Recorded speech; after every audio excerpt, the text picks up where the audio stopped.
I don't think there's any one silver bullet or pull this lever. We have to have the appropriate level of regulation. The government does have a role to play when markets aren't working. Companies have a role to play in helping to build and maintain the fabric of our economy and our democracy. Those things are connected. Absolutely. And sure, it's got to make sense for the bottom line. And there's got to be a country left or an economy left for your business to succeed in the first place. Like at a certain point, it becomes existential. I would suggest we are in that moment. And so it's not enough to say, well, it doesn't work for my bottom line. We've got to find a way to make it work. Meet over half of the working world. They're the machine that powers our society, from making your coffee and emptying your garbage to caring for your relatives and delivering your parcels. You might see them as frontline or essential workers, or you might not see them at all. The Invisible Worker podcast explores the financial landscape of our most diligent workforce. We speak to experts in mobility, inclusion, policy, research, and more to find out where the problems are and how we can start to fix them. My name is Emily and I host the Invisible Worker podcast, brought to you by Stream, the world's leading financial wellbeing provider. Today's episode, we're talking about financial health. And I'm joined today by Jennifer Tescher, founder and CEO of the Financial Health Network. Jennifer, welcome to the show. Hey, thanks for having me, Emily. What I really wanted to talk about today is kind of how you've pioneered the financial health movement. And if you could take me back in time to the start of the Financial Health Network and talk to me about kind of the origin story and how we got here. Well, last year was our 20-year anniversary. And when we started, we were actually called something different. We were called the Center for Financial Services Innovation. There's a mouthful. There it is. We were founded in response to the internet. So the internet came alive, and while it had been sort of around for a while among tech people, by the year 2000, us mere mortals started to interact with it. And the Ford Foundation, with whom I had a relationship through my time at Shore Bank, the nation's first community development bank, came and said, hey, there's this thing called the internet, and we think it's going to make it easier, cheaper, more effective to reach and serve people who've been left out of the banking system. Interesting. And we want you to help us create our philanthropic strategy. Okay. And I did some work and I came back to them and I said, well, you should create a center and it should do the following things and it should work like this. And they said, that is fantastic. We think you should go do that. Here's a check to get you started. Wow. So they gave us a year and a half worth of money and a 3-year commitment. So we didn't have to fundraise, but just put our heads down and figure out how financial services companies, at that point, fintech wasn't even really a thing. How banks in particular and credit unions could leverage the internet, leverage technology to better reach and serve those who had been left out. I didn't really understand the connection with kind of the internet booming and this movement that you started. And one of the things that you've done over the years is you have started to measure financial health and, financial health for the nation. And I want to talk a little bit about that as well. And in fact, I read your most recent report, the 2024 Financial Health Report. And in that, you find that 30% of Americans are financially healthy, a little over half are financially coping, and 17% are financially vulnerable. Can you kind of walk me through those different concepts? Yeah. So first, I should say that we started out really focused on access and inclusion in a way. And remember, when we launched in 2004, the iPhone wasn't even in existence yet. And so it took us probably the first 10 years of life as an organization before we made this pivot to this idea of financial health. And then we had the financial crisis. So, wow, maybe those bank accounts and mortgages we were recommending weren't such a good idea. And then we had the Great Recession. Wow, this isn't just a poor person's problem or an unbanked person's problem. This is the majority of Americans who are struggling financially, and we missed it. We were gathering the wrong data. It was a decades in the making kind of challenge. And it was in that moment where we said, we're not in this like for bank accounts. We're in this to improve people's financial lives. We decided to call that financial health. Yeah. And we've spent the last 10 or 12 years since then defining that idea and creating a framework and measurement methodology around it, all based on research. So we essentially have 8 key questions that we can ask people that will give us a good sense of their level of financial health. And they're across 4 different categories: spend, save, borrow, and plan. And in each of those categories, there's 2 questions. So we ask things like, do you pay your bills on time and in full? Do you spend more or less than you have coming in? Do you have enough short-term and long-term savings? Do you have a good credit score? Do you have a manageable level of debt? Do you have sufficient insurance? Do you plan for the future? Roughly speaking, those are the 8 questions. And based on how you answer, we score you from 0 to 100. Yeah. And then you end up as either financially healthy, financially coping, or financially vulnerable. If you're healthy, you largely score well on all 8. Yeah. If you're vulnerable, you score poorly on almost all 8. And if you're coping, you're somewhere in the middle. Yeah. And so coming back to that 30% of Americans being financially healthy, this feels super, super low. The first thing I'll say is we set a high bar. Okay. So we didn't do this like a bell curve, right? So the country would look like a bell curve. We did this objectively, like what do we actually think financial health looks like? Yeah. So coping isn't all bad is the first thing I would say. The second thing I would say is we've now been collecting this data for nearly a decade. And a big part of our sample is longitudinal. So we have some of the same people who've been responding year over year over year. And you can see like during COVID, financial health actually improved because people weren't spending and they were getting significant inflow from the government. Yeah. And since then, you've seen it go down. So like the overall trends in financial health follow the broader macroeconomic trends. Where it gets more interesting is down at the household level. Because on any given year, 20 to 25% of households, their financial health is either increasing or decreasing significantly enough to move them between financial health tiers. And so it's more important to look at the movement. Yeah. And the movement, I think, shows us a couple of things. One is that nearly everybody in this country at one point in time or another is going to experience a financial challenge. Absolutely. And the second is that there are things that can be done to change people's financial fortunes.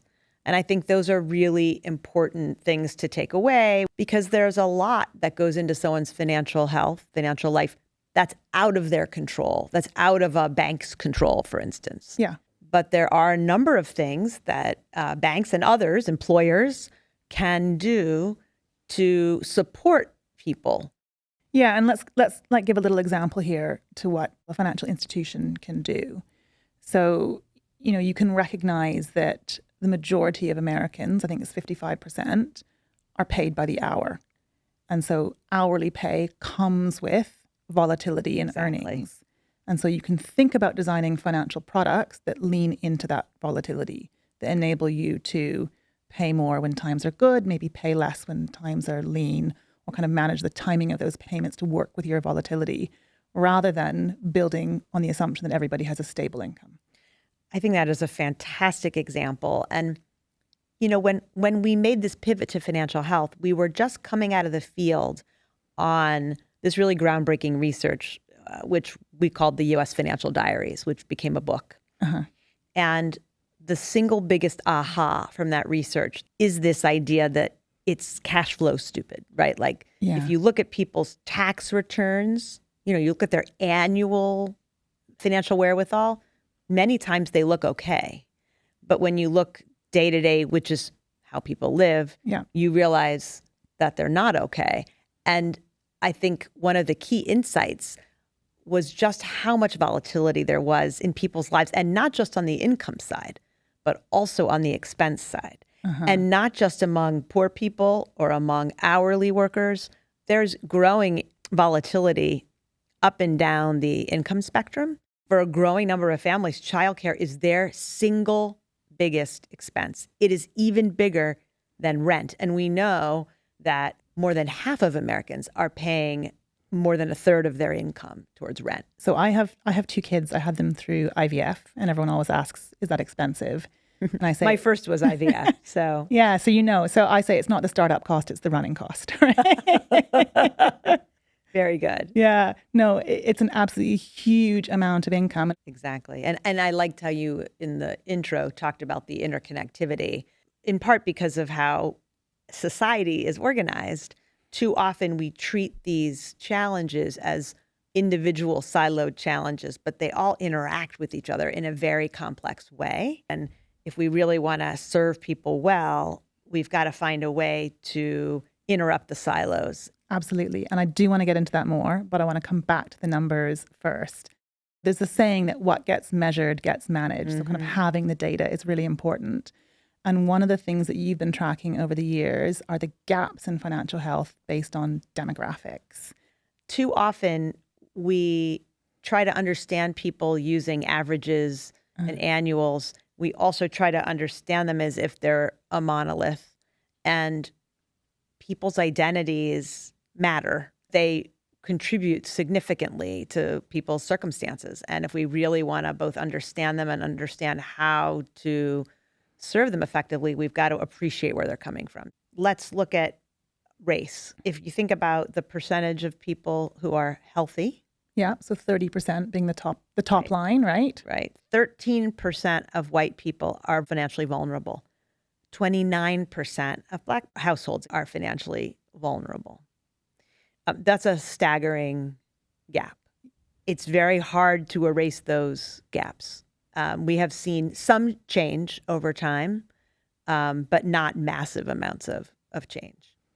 Well, particularly when you were describing the way the financial health score is calculated, it uses a lot of long-term indicators. So there's the short-term ones like, do you have liquid savings? Can you pay your bills on time? But do you have adequate insurance? Do you plan ahead? Do you have sufficient long-term savings? Those aren't things that change quickly. So it's not surprising that those gaps have sort of been persistent. I guess the question is, how do we drive change? And I think the starting point is understanding that they exist and that they have been persistent. Right. And I would say the other thing is we can't just look at national level data about this. Yeah. Individual firms need to disaggregate their own data. Let's get back to some of the household composition data as well. I understand the sensitivity around collecting race and ethnicity. That's particularly tricky data to collect. So household composition, so whether you were in a marriage or a partnership or single man or single woman. Single women have it the worst. I should say that Black single women have it the absolute worst. They are always at the bottom of the list. So there is a 10-point gap between single men and single women in terms of how financially healthy they are. But when you compare them with married or partnered households, there's a 17-point gap between the level of financial health of single women versus married or partnered households. Now, some of that is just due to the ability to generate more income with more than one person, but it's not just an income gap.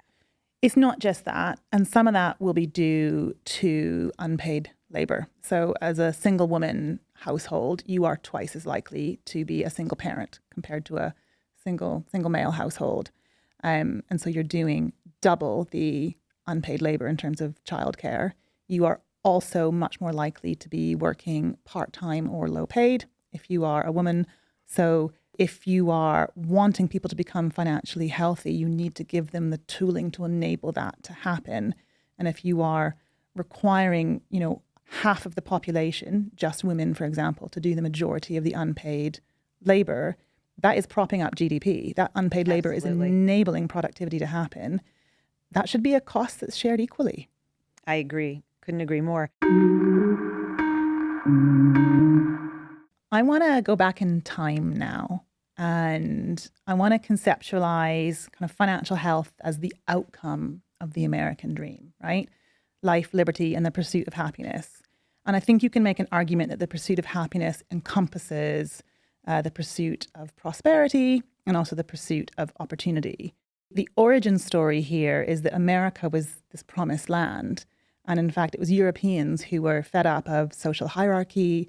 They wanted religious freedoms, they wanted economic opportunities, who in the 1600s were coming over to the New World. Wow, you're really going way back. I'm going way back, way back. And it became official in 1776 with the Declaration of Independence, again, that catchphrase, life, liberty, and the pursuit of happiness. And then nearly 100 years later, in 1862, you have the Homestead Act, which gives people free land, 160 acres if you were willing to live it and cultivate for 5 years. But here's the start of some of the wealth gaps, right? Back in 1862, because that was not an equal opportunity. Not everybody had access to land, to this homesteading. And you can begin to see some of the early recognition that the country needs to do more or needs to find a way to create opportunity for African Americans. As early as 1865, when the Freedmen's Savings and Trust was launched, which was, a deposit-taking institution designed to support that community, which regrettably was mismanaged and corrupt and failed, and a lot of people lost their deposits. So, you can start to see this forking off happening, and how the American dream is not open for all, but open for some.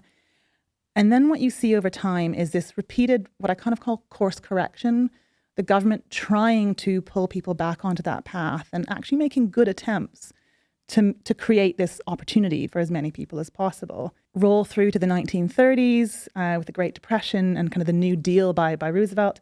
And you have the creation of the FDIC, the Federal Deposit Insurance Corporation, again, to provide that stability in the banking system. You have the 1935 Social Security Act, where, old age benefits and unemployment insurance, aid to families with children. So there's this social infrastructure coming in place. This is what I think is fascinating. In 1938, we have the Fair Labor Standards Act. The minimum wage comes in. It starts off at 25 cents an hour, which is equivalent to $5 and change in today's money. Not far off where it is today. Very sad. But again, minimum wages, maximum hours, standards for low pay. And we kind of keep going. And then you get the Civil Rights Act in 1964. These are all things that are designed to prevent discrimination. The 1974 Employee Retirement Security Act, the modern creation of pensions. We've had programs for decades which require banks to serve the needs of all of their communities. And then we hit the 1980s, and I think it's Reaganomics is the phrase, where tax cuts, deregulation, and decreased government spending designed to stimulate growth, but actually increases wealth inequality. And we kind of have echoes of that today. Anyway, this was my mini history class on kind of, I think the story of the American dream, where we're not there. We're not where we wanted to be back in the 1600s. But there's been a series of movements which has shown this recognition that we do want to create opportunity for everybody. The first thing I think it's important to say is, particularly as it relates to African Americans, I think the nation has yet to acknowledge the original sin of slavery and provide recompense. And under the Biden administration, I think it was really in some ways the very first effort by the federal government to really think about equity as a whole of government activity. Yeah. And that was just a few years ago.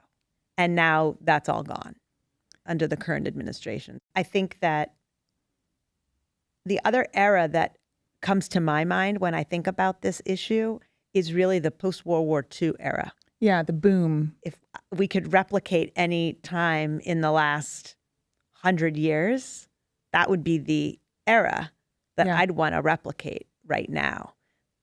because there was increased opportunity for everybody. Tax rates were much, much, much higher.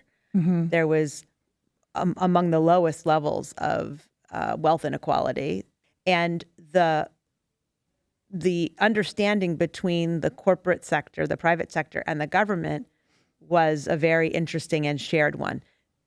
The corporate sector understood that all these men, they were largely men, were coming back from war and needed to be gainfully employed. Yeah, they needed jobs. And they saw it as their responsibility to help employ the men returning from war. And if the government provided the safety net, they would provide not only jobs, but they would provide things like a pension, things like vacation, all of the modern benefits that we think of today. Many of them were invented during that period of time. And so let's turn to something a little bit where maybe there's a little bit more influence. So let's talk about the workplace, because I think there's been lots of threads of the workplace that we've been picking at. And I think the first thing to say is that being in work is good for your financial health. Yes, it is. Very clear.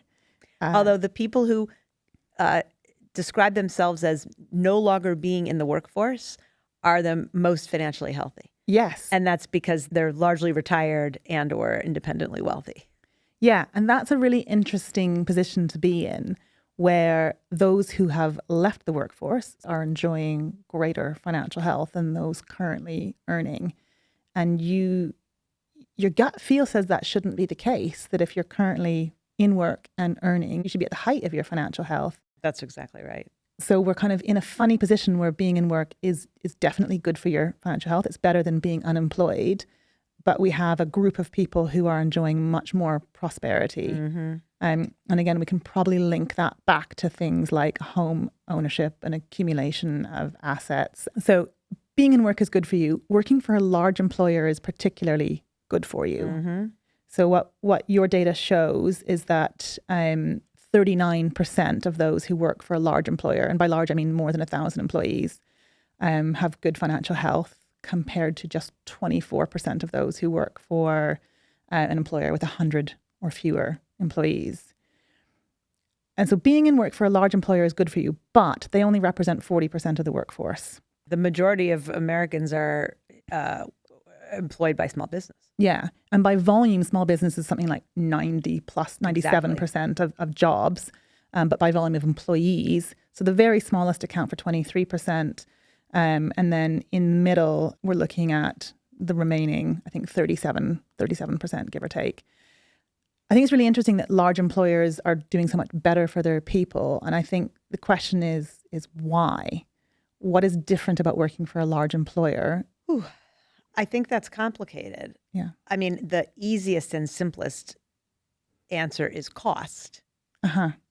You can pool costs and pool risks with larger groups of people. So it's economies of scale. So I think part of it is that, particularly when you look at health insurance as an example. Mm-hmm. And I also think that particularly with big firms, they use pay and benefits as a way to compete for talent. Yeah. And there's been a real war for talent. We've done some research on small business owners and their workers. And as you noted, the financial health of small business workers is worse. Yeah.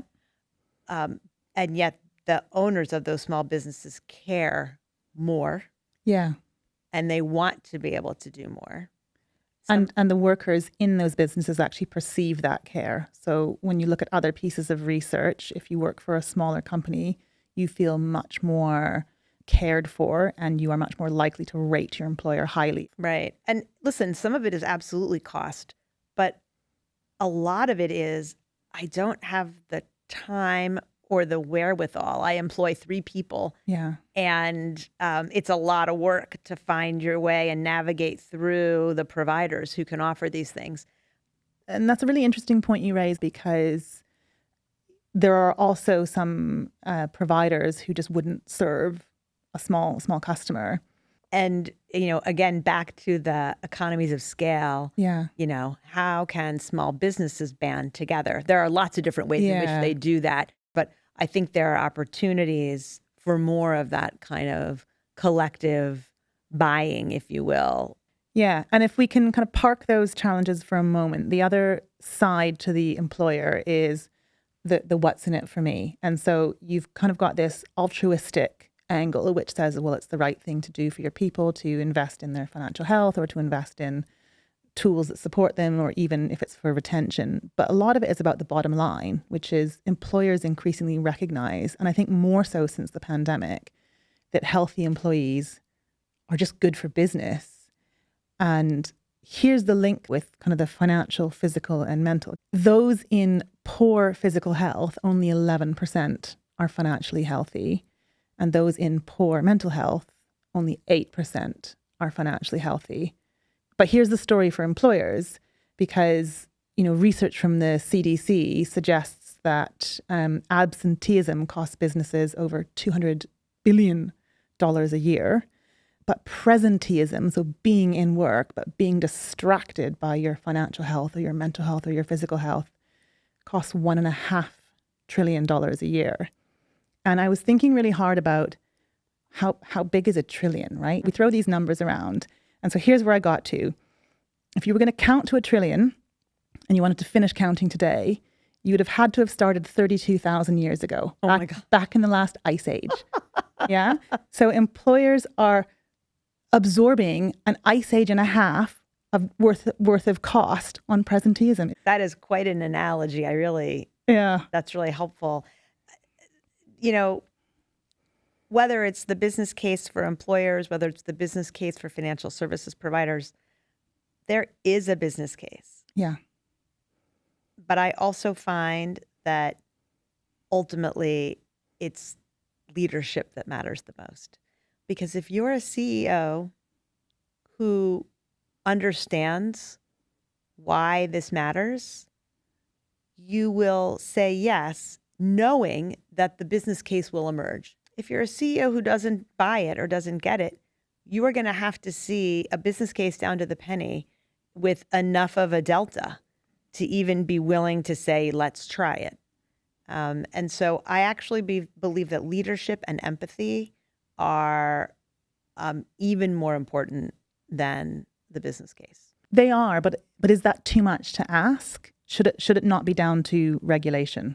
I don't think there's any one silver bullet or pull this lever. We have to have the appropriate level of regulation. The government does have a role to play when markets aren't working. Companies have a role to play in helping to build and maintain the fabric of our economy and our democracy. Those things are connected. Absolutely. And sure, it's got to make sense for the bottom line. And there's got to be a country left or an economy left for your business to succeed in the first place. Like at a certain point, it becomes existential. I would suggest we are in that moment. And so it's not enough to say, well, it doesn't work for my bottom line. We've got to find a way to make it work. I think this is a really good note to talk about the minimum wage again. The federal minimum wage, I would say, it's almost appalling, horrifying. Yeah. I mean, we can use lots of words. And again, back in 1938, it was 25 cents. That's $5.49 in today's money. Here's the thing. You mapped financial health score by census region. So you looked at the Northeast, the Midwest, the South, and the West. The differences in financial health score absolutely mirror the differences in how those areas approach the minimum wage. Many states have their own state minimum wage. But if we look at the South, for example, most states in the South still use the federal wage as a minimum wage. $7.25 is just nowhere close to sufficient. No. Even the state minimum wages right now, although they are better, they're still not sufficient. 42% of people live in states where if you were paid the minimum wage, you would have to work more than 2 full-time jobs to reach a standard of living. That's 140 million people live in states where you have to work more than 2 full-time jobs to have an adequate standard of living. The best state, if we can call it that, is DC. where 0.2% of the population live. In DC, if you are two adults with no kids, both earning the minimum wage, you are getting by. If you're one adult, you're still not. More people are paid the federal minimum wage or even below it than live in DC. So 0.2% of the population are living somewhere where there is an almost adequate minimum wage. If you live in Wyoming, New Hampshire, Georgia, Utah, Idaho, Pennsylvania, North Carolina, South Carolina, or Tennessee, you have to work more than 3 full-time jobs if you're a minimum wage worker. You have to work between 2 and 3 if you live in Texas, Kansas, Wisconsin, Iowa, Indiana, Mississippi, Louisiana, Alabama, Oklahoma, Kentucky, North Dakota, West Virginia, Hawaii, Montana, Virginia, or Alaska. By the way, that order is not random. That's kind of from worst to best in terms of how the state minimum wage maps against the MIT kind of real cost of living indicator. Every other state, you have to work between 1 and 2 jobs. There is not a single state where the state set minimum wage is adequate to kind of meet someone's standard of living for a single adult. And again, DC is the only one that works for 2 adults, never mind throwing kids into the equation.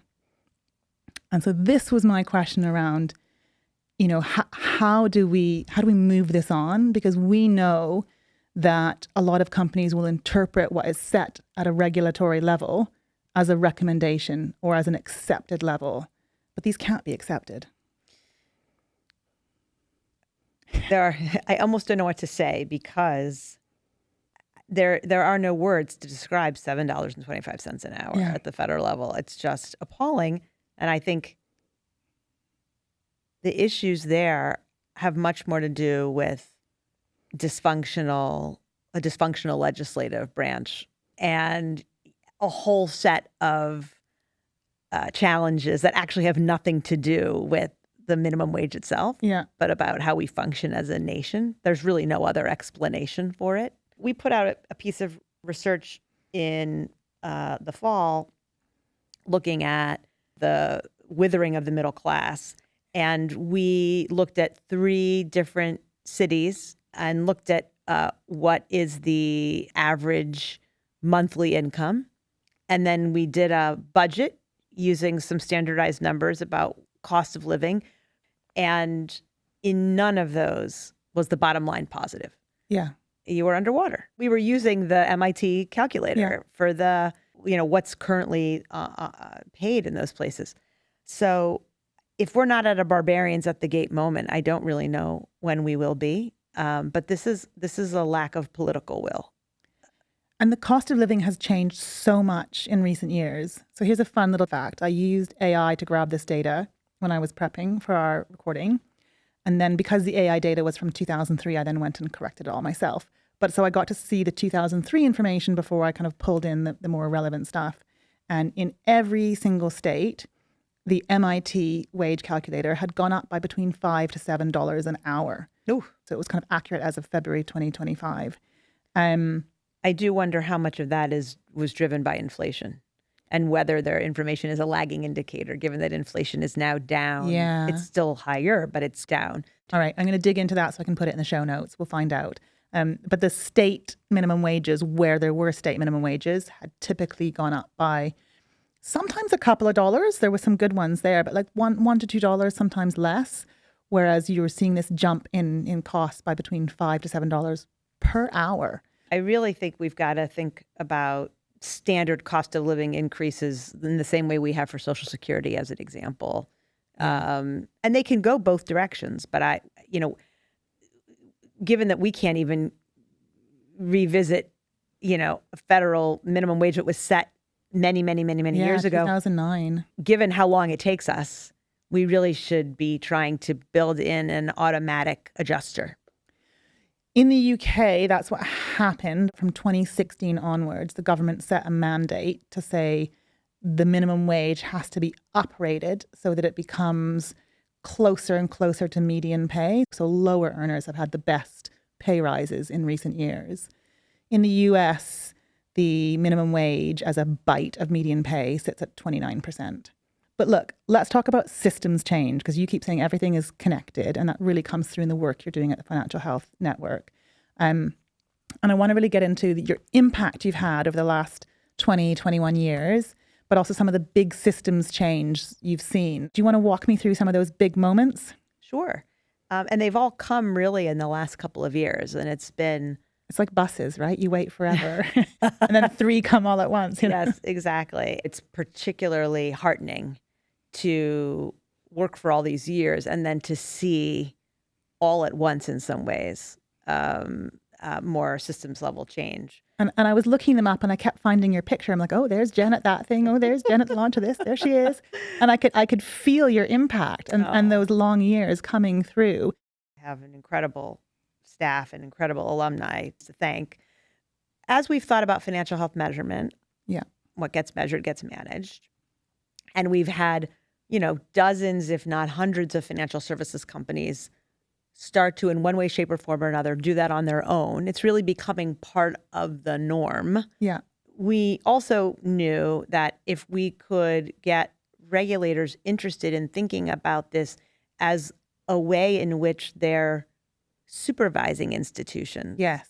Not so much as a stick, but as more of a, hey, if this is a norm, how do we norm it into the regulatory process? And I had the opportunity to connect with then acting controller of the currency, Mike Sue.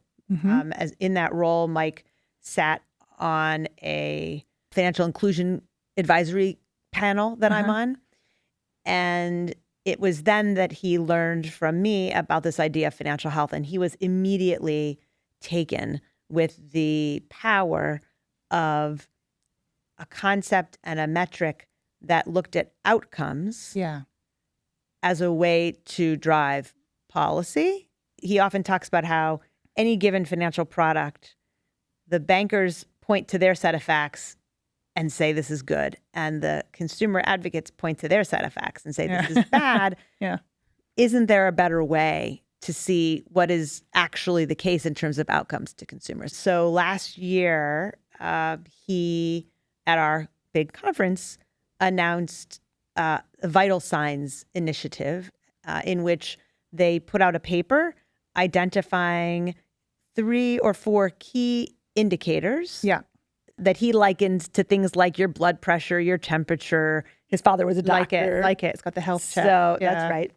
An advance from our work, which is largely survey driven in measuring financial health, was to help financial services companies use their own administrative and transactional data to be able to, in real time, on a regular basis for all of their customers, not just those who respond to the survey, keep tabs on how they're doing. And if they see a change for the worse, to think about what things they could do to help ameliorate.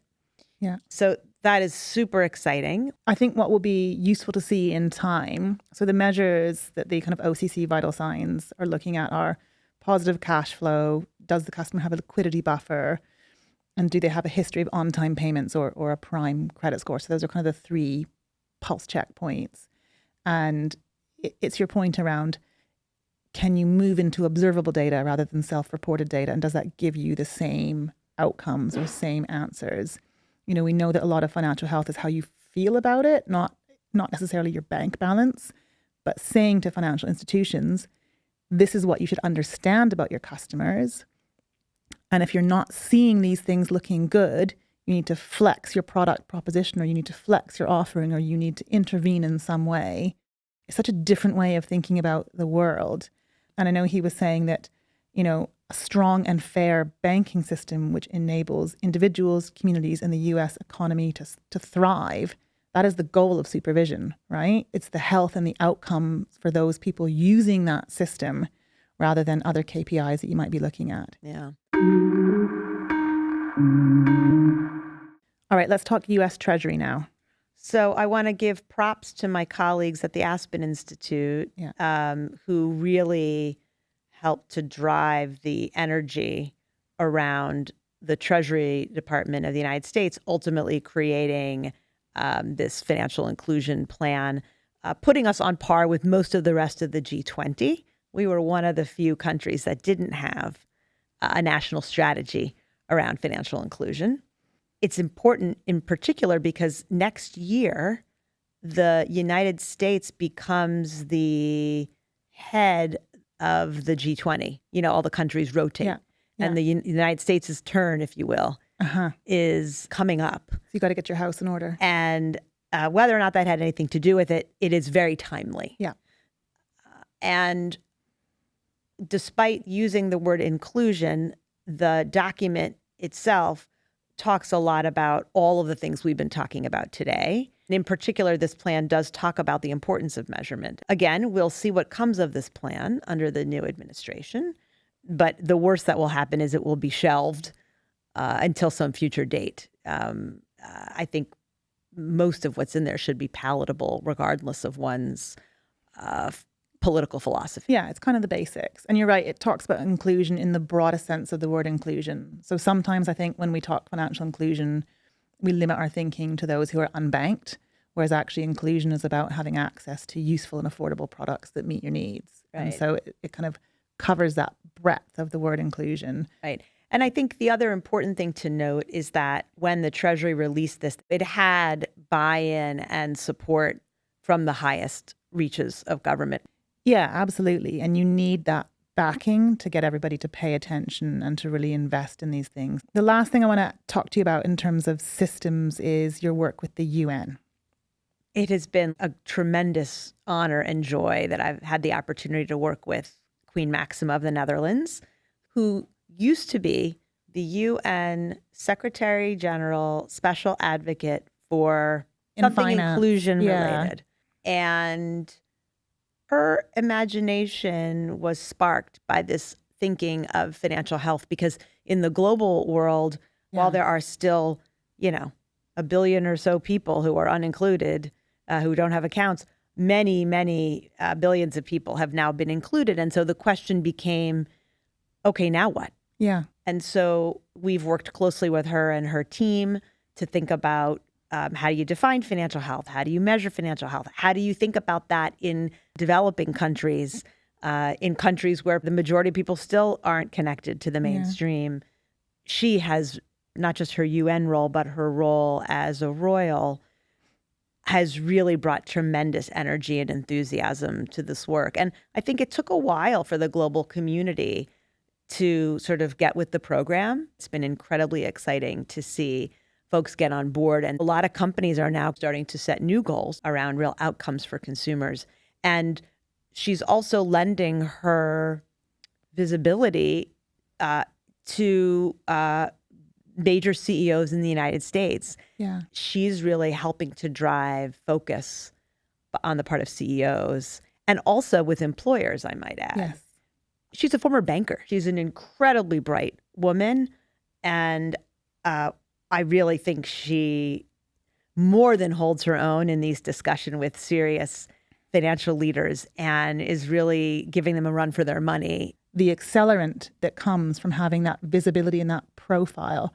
And so I think it's incredible that your work has connected with her to give her that foundation on financial health and that language to speak, which she's taking it around the world. She really is. So Jen, I want to take a moment to kind of ask, what now? What next? I want to quote your report. Our findings are a call to action for financial service providers, employers, policymakers, and researchers.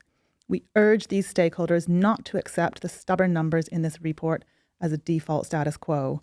Instead, we invite them to respond with the conviction that they can refashion that status quo into financial health for all. How are we going to do it, Jen?